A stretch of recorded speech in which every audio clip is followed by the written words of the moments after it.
Narendra Modi Biden বৈঠকে বাংলাদেশ নিয়ে আলোচনা। যুক্তরাষ্ট্রের প্রেসিডেন্ট জো বাইডেনের সঙ্গে দ্বিপক্ষীয় বৈঠকে বাংলাদেশ সংক্রান্ত বিষয়াবলী নিয়ে আলোচনা করেছেন ভারতের প্রধানমন্ত্রী নরেন্দ্র মোদি। যুক্তরাষ্ট্রের স্থানীয় সময় গত শনিবার ডেলাওয়্যার অঙ্গরাজ্যের উইলমিংটনে নিজের বাসভবনে নরেন্দ্র মোদিকে স্বাগত জানান বাইডেন। পরে ভারতের পররাষ্ট্র সচিব বিক্রম মিশ্রি নরেন্দ্র মোদি ও বাইডেনের দ্বিপক্ষীয় বৈঠকে বাংলাদেশ সংক্রান্ত বিষয়াবলী নিয়ে আলোচনা হওয়ার বিষয়টি নিশ্চিত করেন।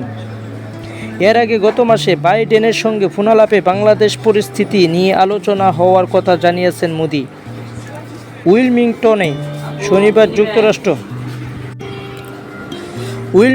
শনিবার যুক্তরাষ্ট্র, অস্ট্রেলিয়া, জাপান ও ভারত এই 4 দেশের জোট কোয়াডের শীর্ষ সম্মেলন অনুষ্ঠিত হয়।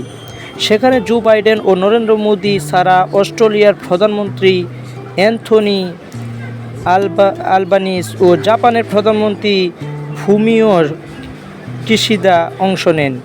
কোয়াড নেতারা একটি অবাধ, উন্মুক্ত ও অংশগ্রহণমূলক ভারত প্রশান্ত মহাসাগরীয় অঞ্চল প্রতিষ্ঠার প্রচেষ্টাকে এগিয়ে নেওয়ার প্রত্যয় জানান। ভারতীয় বার্তা সংস্থা ANI-এর এক প্রতিবেদনে বলা হয়, কোয়াড সম্মেলনেও বাংলাদেশ প্রসঙ্গ নিয়ে আলোচনা হয়েছে বলে ভারতের পররাষ্ট্র সচিব বিক্রম মিশ্রি জানিয়েছেন। নিউ ইয়র্কে এক প্রেস ব্রিফিংয়ে সাংবাদিকরা তাকে প্রশ্ন করেন, কোয়াড নেতাদের আলোচনায় বাংলাদেশ প্রসঙ্গ ছিল কিনা।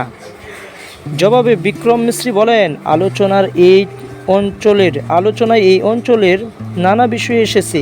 এসব বিষয় কোনো একটি পক্ষ বা অন্যান্য পক্ষের স্বার্থ সংশ্লিষ্ট হতে পারে।